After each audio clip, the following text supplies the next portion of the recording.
Hey guys, so I know that I look like hell today, and that's okay. So I've just been really busy and really thinking about a lot of stuff that's on my mind and planning and doing all of that kind of stuff, where to the point where I have been up for hours and hours, and I've just been, oh, do you see the cat ears above there? Look at that, Bob.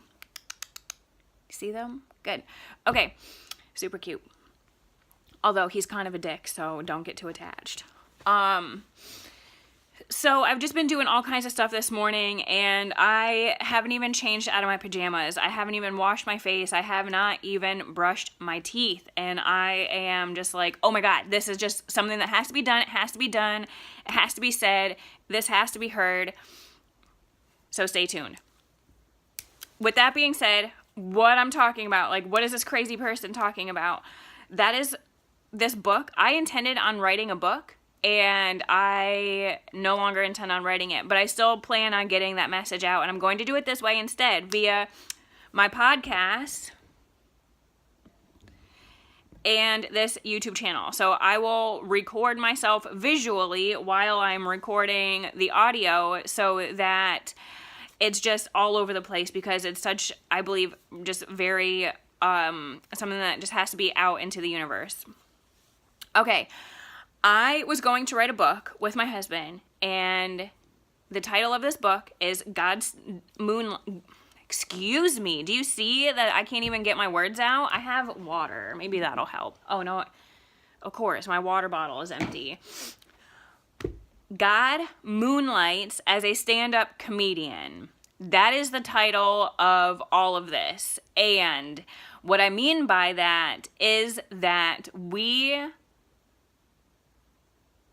get into these situations, we get ourselves into these situations, and the way the intervention comes about, the way the building up and the change and all of that comes about, can kick you right in the ass in order to get you to do that 180 degree turn that you need to do.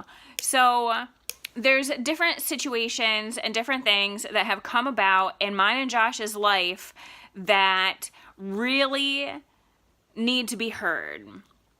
So this whole thing, God Moonlights as a stand-up comedian, is all about our journey in faith. Now, I plan on having guests for telling their own, and by guests, I mean maybe my mom, or my aunts and uncles, because I know that they all have stories of where there's a thing that you want, and you pray for it, and you ask for it, and you get something completely different, and then you're like, holy shit, I didn't know that that's what I needed. I thought this was what I needed. We've all been there. And so the example that I have real quick is about my kids. And this is what the very first, I'm going to call them chapters, because it was supposed to be a book. So this right here is your introduction, okay? So we're on page like Roman numeral number 3 right now. And my first example to you is going to be about how when my kids were little, that we dubbed them the Trouble Forest, and not just my kids, my sister's 2 kids as well. So between the 5 of them, they were each their own trouble log. And so now all of these trouble logs, all these trouble trees have made a trouble forest. So it was actually my son who, because everybody, I don't know where that term came from. It was just something that I've heard and known and used my whole life.